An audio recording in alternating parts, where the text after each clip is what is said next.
এই গুরুত্বপূর্ণ রাস্তাটিকে অক্ষুণ্ণ রেখে যাতে রেল লাইনটা করা যায় সেজন্য তারা এই টানেলটি নির্মাণ করেছিল।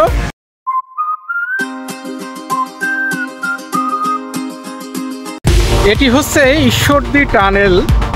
ইংরেজরা যখন হার্ডিঞ্জ ব্রিজ তৈরি করে ঠিক তখনই তারা এই টানেলটি নির্মাণ করে। এই টানেলটি নির্মাণ করার উদ্দেশ্য ছিল এই এলাকাতে অনেক মানুষজনের বসবাস ছিল তখনকার সময়ে, এবং এই টানেলটি নির্মাণ না করলে তাদের চলাচলে বাধাগ্রস্ত হতো। উপরে যে রেল লাইন দেখা যাচ্ছে সেটার কারণে মানুষের চলাচল বাধাগ্রস্ত হতো।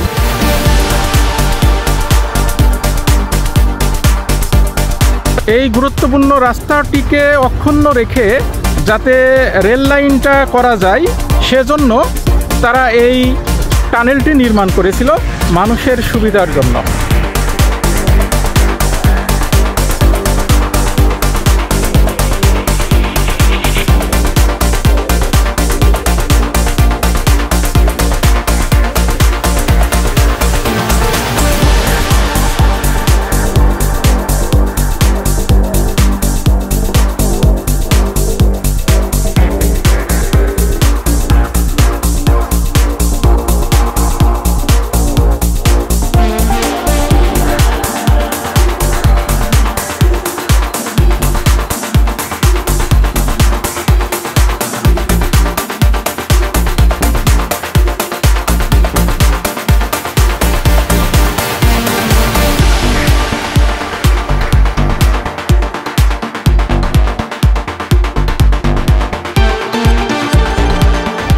এই টানেলের অদূরেই একটি সাইনবোর্ড দেখা যাচ্ছে, অর্থাৎ এই এলাকায় কোনো ধরনের ব্যানার, পোস্টার, ফেস্টুন এইগুলো লাগানো যাবে না।